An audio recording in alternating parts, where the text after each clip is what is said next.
ଭାଇ ନିଜେ ନିଜେ ନିଜେ ଧୋଇବାକୁ ପଡିବ ଭାଇ ପ୍ଲେଟ୍। ଏ ସ୍ଥାନରେ କାମ କରିବାଠୁ ଆରମ୍ଭ କରି ଚାକିରି କରିବା ପର୍ଯ୍ୟନ୍ତ ସମସ୍ତ ଲୋକ ଏଠିକି ଆସନ୍ତି, କିନ୍ତୁ ଆମେ ଭାବୁ ଯେ ଏଠି ଲାଜ ଲାଗିବ ଏଠି ଖାଇଲେ ବୋଲି ସମସ୍ତେ ଭାବନ୍ତି।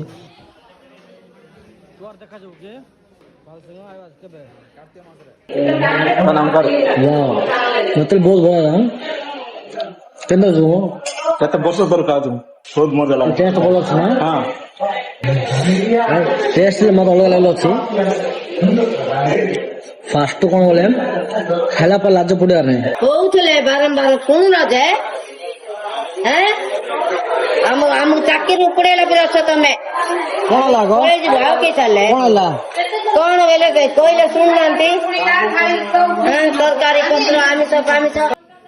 ଏହି ସ୍ଥାନରେ ଯିବା ପ୍ରତ୍ୟେକ ଲୋକକୁ ମୋ ରିକ୍ୱେଷ୍ଟ କଣ ବୋଲେ ବାହାରର ଫୁଡ ଭିତରେ ଆଲାଉ କରନି।